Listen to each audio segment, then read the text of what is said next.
Here's grid for Senior X30, their first heat of 2 for today. Nathan Amos on pole position. Jensen Buckingham joins him on the front row. Oliver Henwood and Lucas Ellingham on row 2.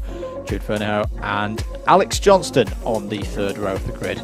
Thomas Massarella and Ellis Bourchier on row 4. Matthew Herbert and Jake Yanagisawa on row 5. Alex Moody and Ty Stansfield on row number 6. Benjamin Southgate and Martin Auger on row 7, Daniel Hackett and Mason Weir on row 8, Sam Heading and Ben McDowell on the 9th row of the grid, Hugo Gilbert and Brandon Matchell on row 10, Archie Forber and Christian Brooks on row 11, Alex Keynes and Tyler Reid are on the 12th row of the grid. Stephanie Hobieka and Vishal Patel are on row 13, Harvey Ribby and Benjamin Watts row 14, Cameron Coombs and Scott Smith on the 15th row of the grid, Louis Johnston Cool and Thomas Byrne row 16, Harrison Pugh forms out to the 33 Kart field. Championship situation, mathematically we have 9 drivers in this one, however we have a driver with a big lead. There's Lucas Ellingham, who with drops of line has already got 900 points secured. That is an 81 point lead over Jordan Brown on 819. My calculation's incorrect. Lucas Ellingham leads on 930. Then we've got back on 834 Nathan Amos and Archie Forber there on 795. Alex Johnston on 792. Ty Stansfield on 768. The story essentially is if Lucas Ellingham can continue the form that he's had so far this season, it's quite possible that he wraps this championship up today. Very much so. We'll have to see what happens. I'm sure Terry Ellingham, I'm sure there's a relation there who's watching from Tennessee at the moment to Lucas Ellingham. Leading this championship at the moment. Where is he starting in this one? He's starting on the second row, P4. So he's got a good opportunity in this first heat. So Lucas Ellingham with a good score here will mathematically knock out the likes of Massarella, Matchell, Vishal Patel, maybe Ty Stansfield in this race.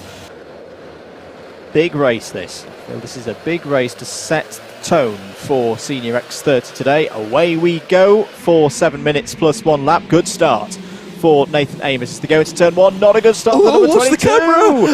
And there's more chaos in through the turn 2. The number 53 of Jude Furneaux was pointing in the wrong direction there.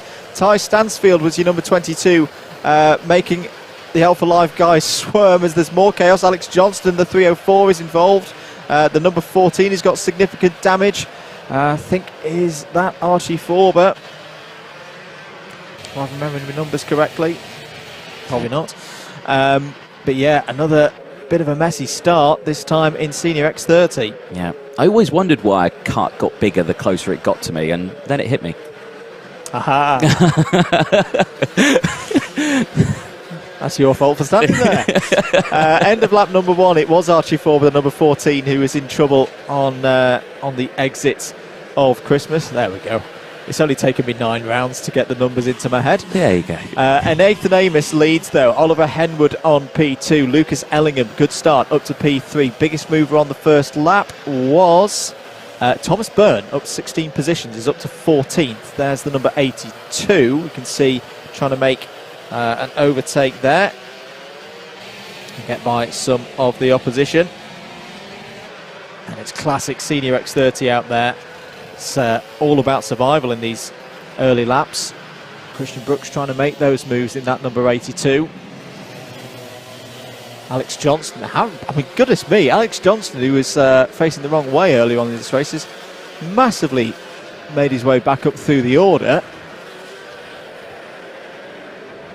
Indeed, and a big train forming there in the mid-pack. 5 minutes to go then of this race. Still Nathan Ames leading the way from Lucas Ellingham. Apparently Terry is Lucas's grandfather. He is, yes. Okay. I've learned something new. Oh, wonder braking there, the 37, very squirrely. Gets it back in. That was Scott Smith. Gets back into play and keeps the car on the straight and narrow in that mid-pack. It's very difficult to run in a mid-pack section because you've got to make sure you brake nice and early so you don't plough into the guy in front of you, but then you got to make sure you don't brake too hard that the person behind plows into the back of you, and then it can all just be a big concertina effect and all be a bit of a nightmare. But these drivers working well as the 304. Alex Johnstone, dives down the inside, and there's a new big black mark on the front of that nose cone. I think you might get a 5-second penalty for that, Alex. 4 minutes and 10 seconds to go. Saw the number 53 there, pulling up alongside. That's Jude Fernahoe, who was a late lunge. Big contact. Yeah, now that was a late direction change from the 21 there. That was Thomas Massarella. Now here's the replay. Look in the sort of mid-pack here. So not these two here, a little further behind. Right there, the 21 in the middle of the shot there. Wait for the last direction change there because it was too late on the brakes. He thought he was going to go into the back of the 56, to which technically he did. Was trying to avoid, but unfortunately there'd be someone there. Yep. Mechanical flag for Archie Forber, and you can quite clearly see why on your screens now. The Nassau panel was making a break for freedom, but is not in the correct place. So Archie Forber is going to have to come into the pits. And that's going to be a bit of a blow for Archie, who's trying to get in the top 3 in the standings here today. 3 minutes and 20 to go. Not where the manufacturer intended it to be placed. No, not indeed.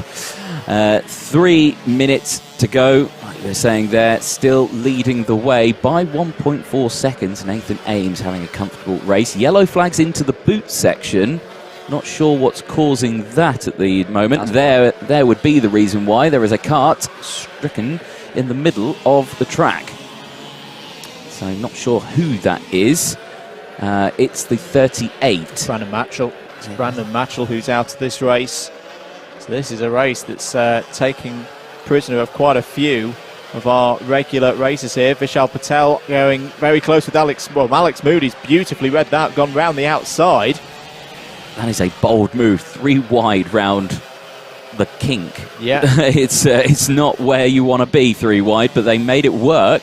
Jake Yanagisawa was the other driver involved in all of that in the JDR machine number 84.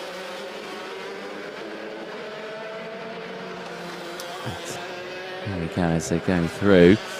Still plenty of action all the way through this grid, but at the moment, at the front of said grid, it's a little bit calmer, albeit Lucas Ellingham took 0.2 of a second out of the lead there, and it is down to less than a second between our race leaders at the moment. So that will be one to keep a very close eye on as we come into the final moments of this race. Mid-pack there, looking down a little further.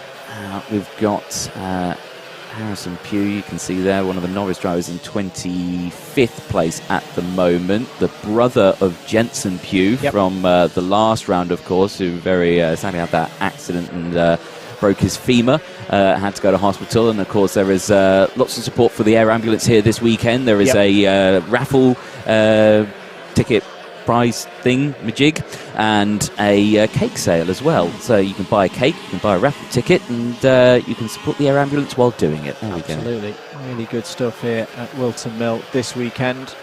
Down the inside of the number 50 of Jensen Buckingham there, Alex Moody makes another overtake at the top of the hill. We saw Tyler Reid going past Hugo Gilbert, number 27, up to 11th place. Race leader, though, is coming under more and more pressure from Lucas Ellingham. Lucas Ellingham, the only driver into the 45s at the moment. There's going to be 2 more laps, I reckon, for these drivers. And the lead is now down to 0.6. 0.2 a lap is what Lucas Ellingham is taking out of Nathan Ames. And I think Nathan Ames is going to have to do a bit of defending here if he wants to win this race. Yeah, he's got to find some waft in that car somewhere, because at the moment is struggling on pace, and he is being caught up only by a schmickle, only by a little bit, but still every lap that kart gets ever closer, and Lucas Ellingham is smelling a heat win here potentially. 5 seconds left on the board. It looks like last lap may be out this time around. Yes, it is indeed. So last lap board is out. So it's all going to be down to what Lucas Ellingham can do this time around. The gap is now less than 0.3 of a second across the line. Looks over the shoulder, does Ames, doesn't go defensive though. That's vital. Ellingham really closes in there still, despite the fact that Ames didn't go defensive. Are we going to see a move here into Ashby? No, but Ames does go defensive this time around. That's going to give Ellingham the chance to get the switch over here as they go into Wilkins and Oziers. Takes the wider line, tucks to the inside, looks to the inside here, and Oziers gets it done, despite the fact that Ames tried to defend it as much as possible. But now Ellingham's got to watch out for Ames here. He goes defensive. Ames on the outside, gets pushed onto the grass, and that has sold it for Ellingham out of the final corner. And Lucas Ellingham's going to take the race win. Nathan Ames crosses in second place, a carbon copy of what we saw earlier on in one of the cadet classes. Again, drivers trying to... No, it was Mini X30, wasn't it? It was trying to hold that outside line. Rest of the field crosses the line. Sam heading, and there's more side-by-side action in the back of shot as the 55 going oh so close to the wall there on the exit. Not sure who the 55 is on my screen because it is not appearing on my timing tower, which is very unfortunate. But the rest of the field cross through. Sam heading crosses the line in third place from Alex Moody, Ellis Brochet, Oliver Henwood, Vishal Patel, Jake Yanganasawa, Jensen Buckingham, Daniel Hackett, Tyler Reid, Kristen Brooks, the top 12, Hugo Gilbert, Louis Johnson-Cool in 14th place, and Alex Johnson, the top 15 karts out there. Nose cone watch about to get underway, and I think we're going to see some victims. Quite possibly. Well, here comes your provisional race winner, Lucas Ellingham. And Nathan Ames following in behind. Good run there from Sam Heading to take P3. Good for the top two for the time being. Oh dear, Sam Heading. No, it's a nose cone. It's a drop nose cone there for your third place man, Sam Heading. So a 5-second time penalty coming his way, which will promote Alex Moody to P3 at the end of Heat 1.